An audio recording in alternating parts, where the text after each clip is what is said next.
Αφού τοποθετήσουμε τη συσκευή στην πρίζα, ανοίγουμε το διακόπτη και θα εμφανιστεί στην οθόνη τα προγράμματα. Αυτή τη στιγμή τυχαία έχουμε επιλέξει το πρόγραμμα 1, διαθέτει 10 προγράμματα. Για να μπούμε στο μενού, πατώντας μία φορά το mod, μπήκαμε στο πρόγραμμα που έχουμε επιλέξει. Οι χρόνοι είναι τυχαίοι, έχουμε βάλει 15 δευτερόλεπτα να γυρίζει δεξιά, 15 δευτερόλεπτα αριστερά, αυτό να μας το επαναλάβει επί 30 φορές και ανάμεσα από κάθε περιστροφή να μεσολαβούν 10 δευτερόλεπτα παύση. Τώρα είμαστε έτοιμοι για να ξεκινήσουμε το μαρινάρισμα. Έχουμε τοποθετήσει το προϊόν μέσα στον κάδο μας. Παίρνουμε τη σωλήνα από τη βάση της και την τοποθετούμε στη συσκευή. Το διακοπτάκι αυτό πρέπει να είναι ανοιχτό. Εκεί. Και είμαστε έτοιμοι για να δημιουργήσουμε κενό. Πατώντας μία φορά η αντλία ξεκινάει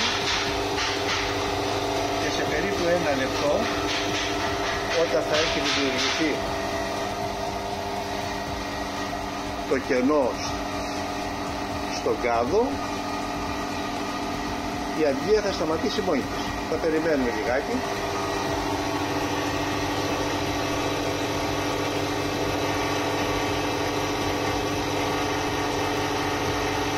Βλέπουμε ότι όσο αφαιρεί αέρα αυξάνεται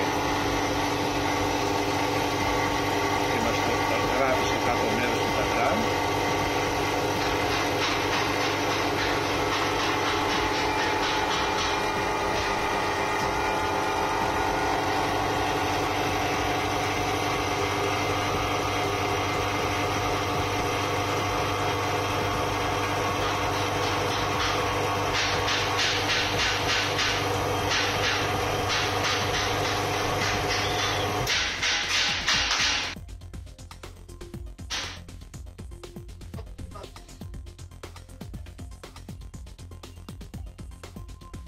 Okay. Τώρα κάναμε το πλήρες κενό, κλείνουμε το βαρβιδάκι, βγάζουμε τη σωλήνα από τη μέση της και τη βάζουμε υποχρεωτικά στη βάση της για να ξεκινήσει το μηχάνημα. Και είμαστε έτοιμοι για να κάνουμε το μαρινάσμα. Έχει γίνει ο προγραμματισμό μας και πατώντας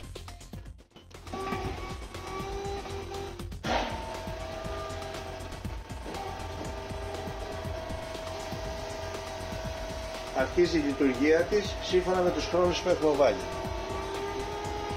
Όταν τελειώσουν τα 15 δευτερόλεπτα, κάνει μια παύση 10 δευτερόλεπτα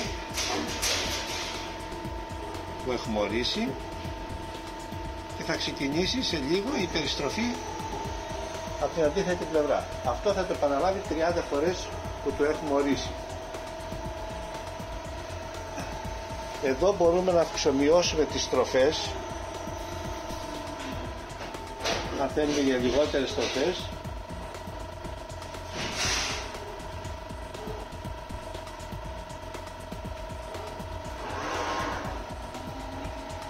ή και να το βάλουμε στο maximum να δουλέψει.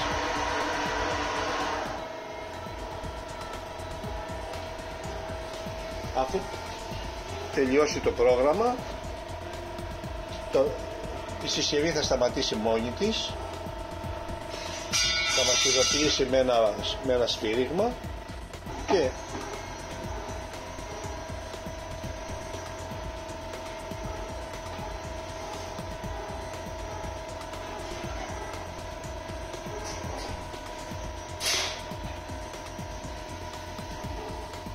όταν έχουμε τελειώσει το πρόγραμμα, ανοίγουμε τη βαλβίδα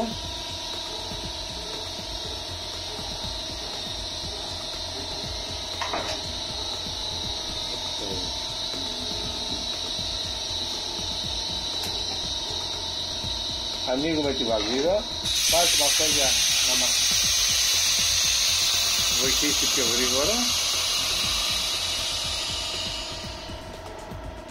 Αφαιρούμε τα καπάκια και βγάζουμε το προϊόν.